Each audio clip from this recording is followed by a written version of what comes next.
Imagine this. Your child has special needs. You've spent years building a life around protecting them, supporting them, loving them. But one day, you're not there anymore. What happens then?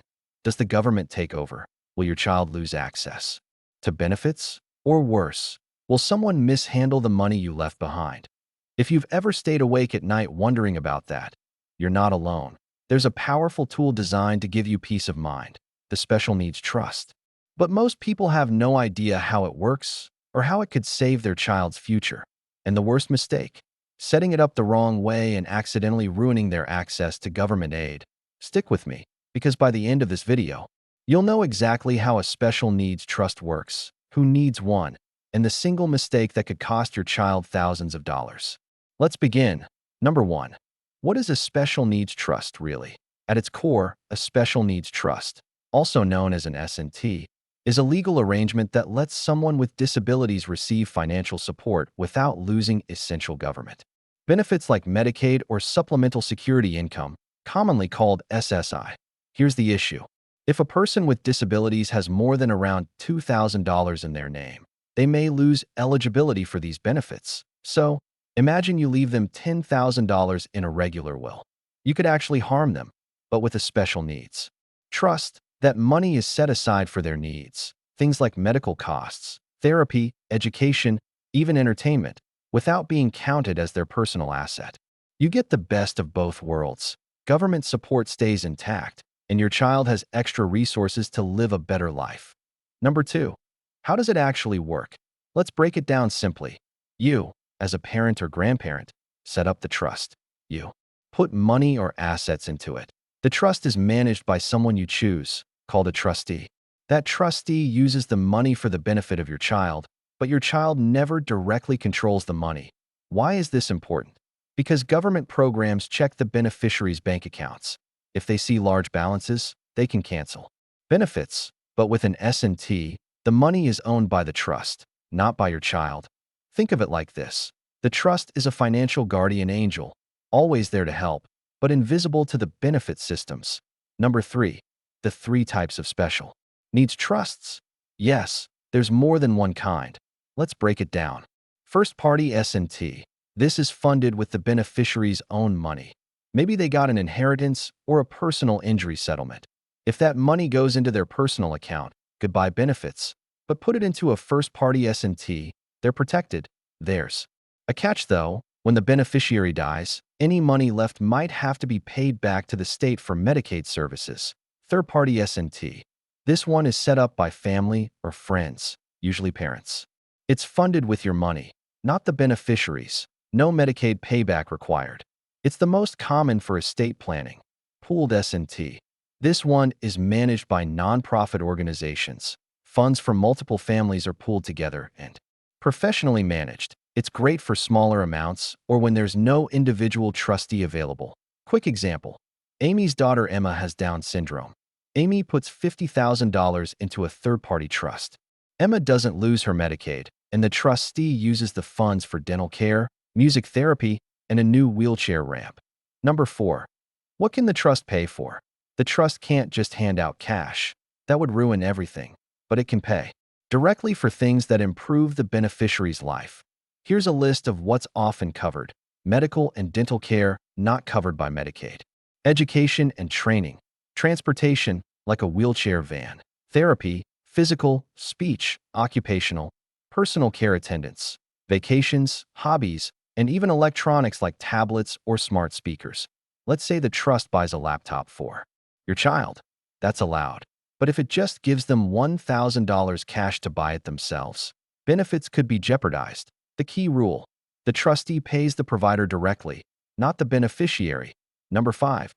Who should set one up? If you have a child, sibling, or dependent with a disability and you plan to leave them money or assets, you should seriously consider a special needs trust. Even if you think you won't leave much, it matters. Just $5,000 inherited the wrong way can do more harm than good. Also, if your loved one is already getting SSI, Medicaid, or housing support, a sudden inheritance without a trust could disqualify them instantly. Planning ahead gives you control. Waiting too long means letting the system decide. Number 6. How do I set one up the right way? Here's a simple roadmap. Step 1. Talk to an attorney who specializes in special needs planning, not just any lawyer. This is highly technical, and one small mistake can backfire. Step 2. Choose your trustee carefully. This could be a family member, friend, or even a professional fiduciary. They must be trustworthy, organized, and understand the rules. Step 3. Fund the trust. You can start with cash, investment accounts, life insurance policies, or even a portion of your estate through a will. Step 4. Add a letter of intent. This is not legally binding, but is incredibly useful. It explains your child's likes, routines, needs, and what kind of life you want them to have. It helps future trustees make thoughtful decisions. Number 7. What happens if I don't set one up? Let's say you skip this. You leave money directly to your child with special needs. Here's what might happen. They get disqualified from Medicaid. They lose SSI payments. They lose access to subsidized housing. They struggle to manage the money, or someone else takes advantage of them. And all the money you intended to help them could disappear in months. Now compare that to setting up a special needs trust. Their benefits stay protected, and your legacy truly helps them live a safe, supported life. Number 8. Can a special needs trust hold a home? Yes, it can, and this is powerful. A special needs trust can own a home your child lives in, without the home counting against them for Medicaid or SSI. Let's say you leave a paid-off house to the trust. The trust holds the title, and your child lives there.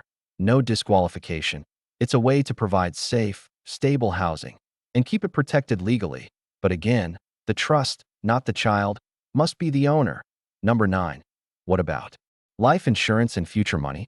A special needs trust can be the beneficiary of a life insurance policy. This is huge. If you pass away unexpectedly, your life insurance payout won't land directly in your child's hands and ruin their benefits. Instead, it flows into the trust. Let's say you set up a $250,000 life policy and name the trust as the beneficiary. After your death, the trustee uses those funds to care for your child, and no government benefits are lost. You can also include the trust in your will or living trust. Number 10. Mistakes to avoid at all costs. Here are the most common errors families make. Giving cash or property directly to the child with special needs. Naming the child as a beneficiary. On life insurance or retirement accounts, choosing an unqualified trustee who mismanages the funds.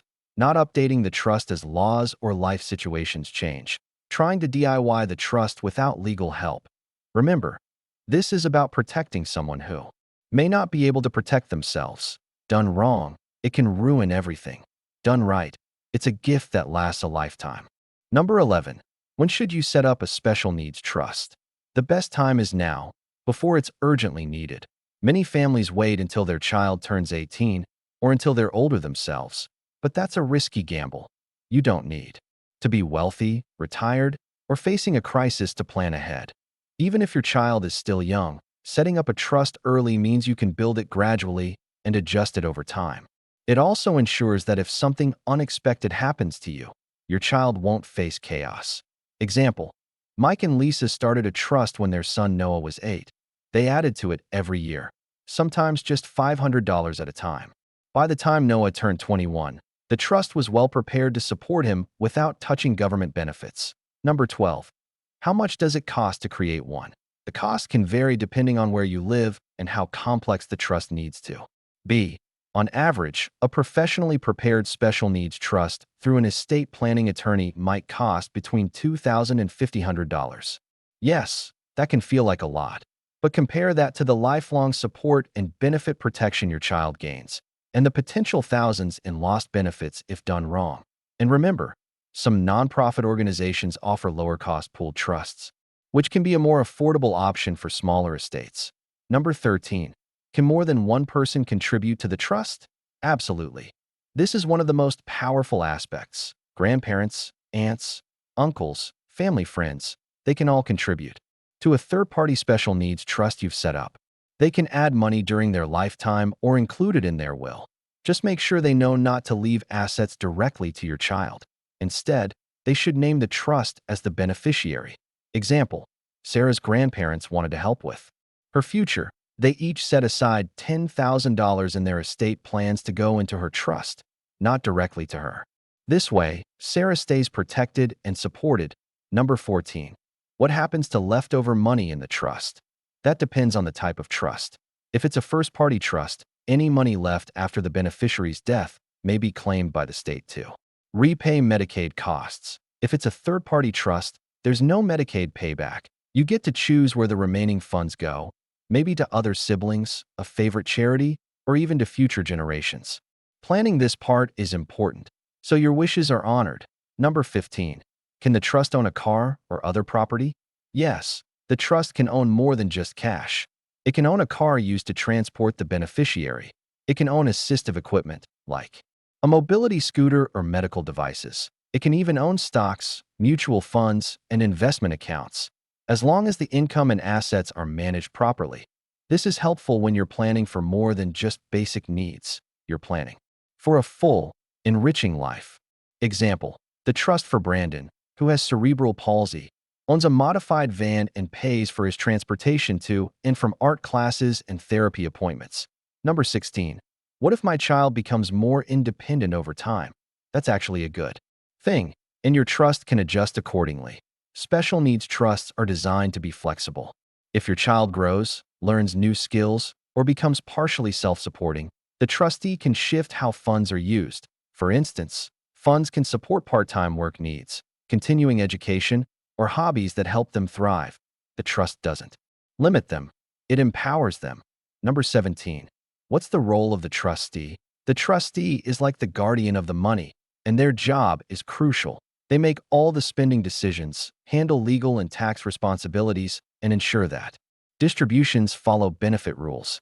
This means they need to understand how programs like SSI and Medicaid work. A good trustee communicates clearly, documents everything, and puts the beneficiary's best interest first. You can name a family member, a trusted friend, or hire a professional or corporate trustee. Some families even choose co-trustees, for example, one relative and one professional, to combine personal knowledge with expertise. Number 18.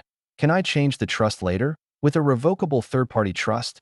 Yes, you can make changes as life evolves. You can update your trustee, change how the funds are distributed, or revise the backup plans. But once the trust becomes irrevocable, usually after your passing, it's locked in.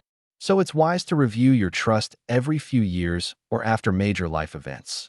Think marriage, divorce, a new diagnosis, or changes in government benefit laws.